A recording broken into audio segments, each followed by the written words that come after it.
नमस्कार मित्रांनो, आई कुठे काय करते या मालिकेच्या आजच्या भागात आपण पाहणार आहोत. समृद्धीमध्ये भाऊबीजेची तयारी चालू असते त्यावेळी अनिरुद्ध विचारतो, विशाखा येणार आहे ना आज मला ओवाळायला? तर संजना म्हणते, अनिरुद्ध तुला अजूनही विशाखाकडून अपेक्षा आहे का रे? अरुंधतीने तिचेही कान भरले असणार. प्रॉब्लेम काय आहे ना, तुझं सगळ्यांवर प्रेम आहे, भाऊ आहेस तर तुला अजूनही असंच वाटतं. विशाखा येईल, but I am telling you, Vishakha आज येणार नाही. तेवढ्यात विशाखा तेथे येते आणि ती म्हणते, मी आलीये. आणि ती संजनाला म्हणते, अरुंधतीने माझे कान भरायला मी काही लहान नाहीये. तर संजना म्हणते, अचानक बाजू कशी बदललीस ग? इतके दिवस दादाच्या मागे पुढे फिरत होतीस? विशाखा म्हणते, हो, कारण तेव्हा माझी बुद्धी सुद्धा तुमच्यासारखी फिरली होती. मला सांगायला लाज वाटतेय, परंतु तुझ्या आणि दादाच्या प्लॅनमध्ये मी सुद्धा सामील होते. माझं नशीब चांगलं की मला असे आई वडील मिळाले ज्यांनी मला मोठ्या मनाने माफ केलं. संजना म्हणते, इतरांचं कौतुक ऐकवायला आलीयस का इथे?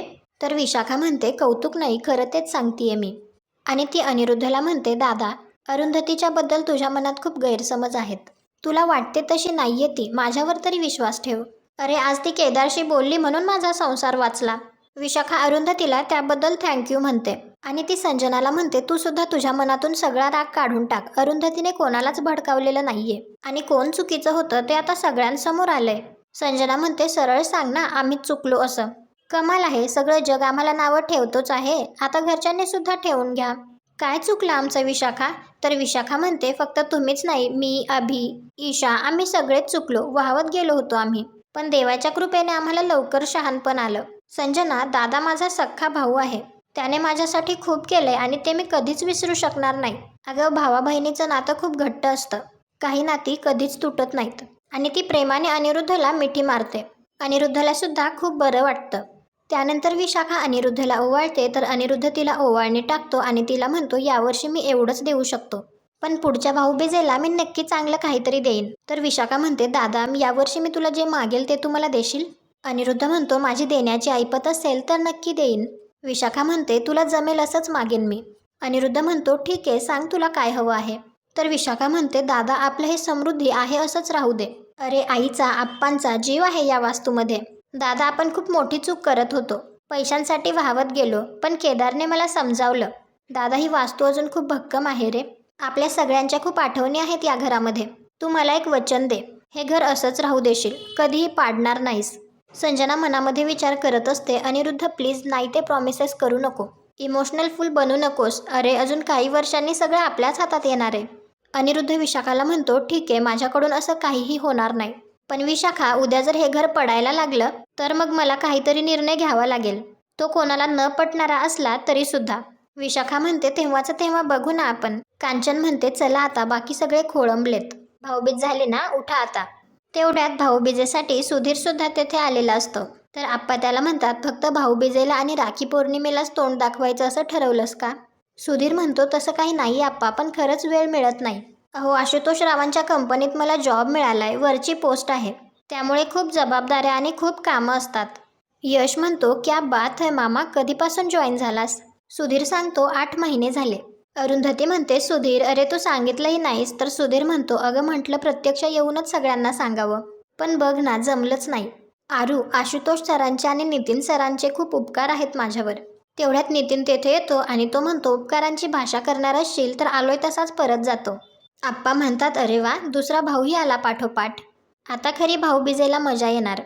त्यानंतर अरुंधती सुधीरला ओवाळते तर सुधीर तिला ओवाळणी देतो. तर अरुंधती म्हणते, हे काय? तर सुधीर म्हणतो, आतापर्यंत 101 रुपयांच्या पुढे कधी देण्याची माझी ऐपतच नव्हती ग. मला नेहमी वाटायचं आपल्या आरूला काहीतरी घसघशीत ओवाळणी द्यावी, पण जमलंच नाही कधी. अरुंधती म्हणते, सुधीर, माझ्या प्रत्येक अडचणीमध्ये तू खंबीरपणे माझ्या पाठीशी उभा आहेस. अजून काय हवंय मला? माझ्या आयुष्यातल्या सगळ्यात वाईट अवस्थेत तू आणि आई माझ्या बरोबर होतात, म्हणून मी पुन्हा उभी राहू शकले रे. असाच कायम राहा माझ्याबरोबर, मला अजून काही नकोय. सुधीर म्हणतो, अगं तो तर मी आहेच, पण आता दिवस बदलले तारू, तू पाहिलंच तरी का मी काय आणलंय ते? अरुंधती पाहते तर त्यात एक छान असं कानातलं असतं आणि ते अरुंधतीला खूप आवडतं. तर सुधीर म्हणतो, तुला हे कानातले आठवत सुद्धा नसतील, आपण तुझ्या लग्नाची खरेदी करायला गेलो होतो ना, तेव्हा तुला हे कानातले खूप आवडले होते, पण तू हळूच किंमत बघितलीस आणि बाजूला ठेवून दिलेस. पण माझं लक्ष होतं तुझ्याकडे. मी दरवर्षी त्या दुकानात जायचो आणि हे कानातले बघायचो. मग त्या दुकानदाराला सांगायचो, मी ना पुढच्या वर्षी माझ्या आरूसाठी हे नक्की घेईन कानातले, प्लीज कोणाला विकू नका. तो दुकानदार पण देव माणूस निघाला ग. इतकी वर्ष थांबला माझ्यासाठी, कोणालाही विकले नाहीत त्याने. मग माझ्या आयुष्यात आशुतोषराव आणि नितीन सर देवदूतासारखे आले आणि त्यांनी माझं संपूर्ण आयुष्य बदलून टाकलं. मग यावेळी मी त्या दुकानात गेलो आणि त्या दुकानदाराने जी किंमत सांगितली ना, ती देऊन हे कानातले घेतले. आरू, आवडले ना ग तुला? तर अरुंधती म्हणते, खूप सुरेख आहेत. माझ्यासाठी सगळ्यात मौल्यवान दागिना आहे हा. थँक्यू. अरुंधतीच्या डोळ्यात पाणी असतं तर सुधीर तिला म्हणतो, अगं वेडे, रडतीयस काय तू? आणि तो तिच्या डोळ्यातील पाणी पुसतो. आणि सुधीर म्हणतो, मला तुम्हा सगळ्यांना आणखी एक आनंदाची गोष्ट सांगायची आहे. नितीनला म्हणतो, नितीन सर सांगू का? तर नितीन म्हणतो, म्हणजे तू अजून सांगितलं नाहीयेस? कमाल आहे तुझी, मला वाटलं तू एव्हाना सांगितलं असशील. तर आप्पा म्हणतात, काय रे सुधीर, काय सांगायचंय तुला? तर कांचन लगेच म्हणते, काय रे सुधीर, दुसरं लग्न करतोयस की काय? तर सुधीर म्हणतो, नाही हो आई, चांगला सुखातला जीव दुःखात कोण घालेल? तर सगळे हसतात.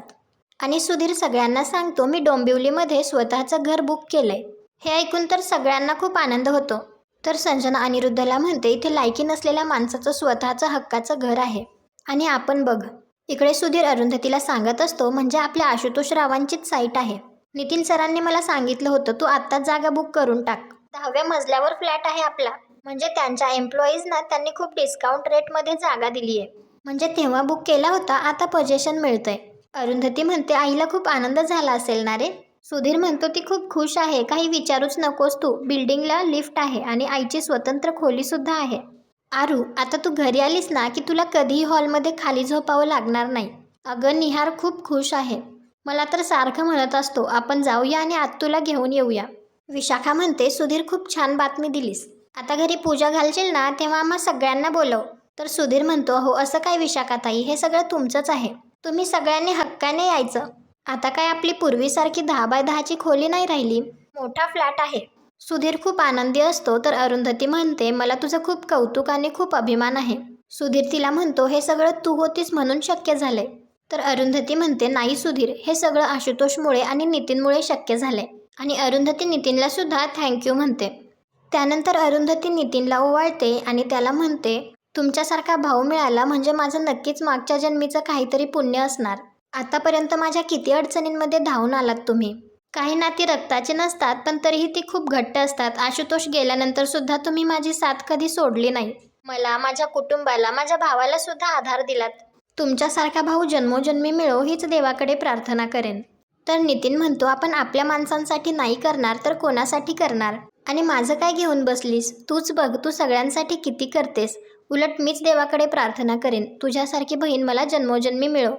त्यानंतर ईशा अभिला ओवाळते. अभिला ओवाळून झाल्यानंतर ती यशकडे बघत असते, परंतु यश काही ओवाळण्यासाठी जात नाही. तर ईशा यशला म्हणते, आता पाया पडू का रे मी? तर यश म्हणतो, तुला नक्की ओवाळायचं आहे ना मला? एकदा ठरव. आणि तो अरुंधतीला म्हणतो, हिचा काही भरोसा नाही, मी इथून तिथे जाईपर्यंत हिचं मन बदलेल आणि तिथे गेल्यावर म्हणेल मी ओवाळणार नाही. तर ईशा त्याला धरून पाटापर्यंत घेऊन येते. परंतु यश तरीही पाटावर बसत नाही. तर ईशा त्याला म्हणते, राखी पौर्णिमेला तुला राखी बांधली नाही म्हणून तू चिडलायस ना? कान धरते मी, माफ कर ना प्लीज. तर यश पाटावर बसतो आणि तिला म्हणतो, ठीक आहे, ओवाळ मला. तर ईशा यशला ओवाळते. ओवाळून झाल्यानंतर ओवाळणी न देताच यश तिथून उठायला लागतो. तर ईशा त्याला म्हणते, माझी ओवाळणी? तर यश म्हणतो, मला माहितीच नव्हतं तू मला ओवाळशील ते, म्हणून मी काहीही आणलं नाही तुझ्यासाठी. तर ईशा म्हणते, ठीक आहे, तू मला माफ केलंस ना, तेच खूप आहे. तर यश म्हणतो, नक्की ना? तर ईशा म्हणते, हो नक्की. तर यश आरोहीला म्हणतो, मी हिच्यासाठी जे गिफ्ट आणलं होतं ते तू स्वतःसाठी ठेव, हिला माफीच पुरेशी आहे, हो ना? तर ईशा म्हणत असते, नाही नाही, मला हवंय. तर यश तिला तिचं गिफ्ट देतो.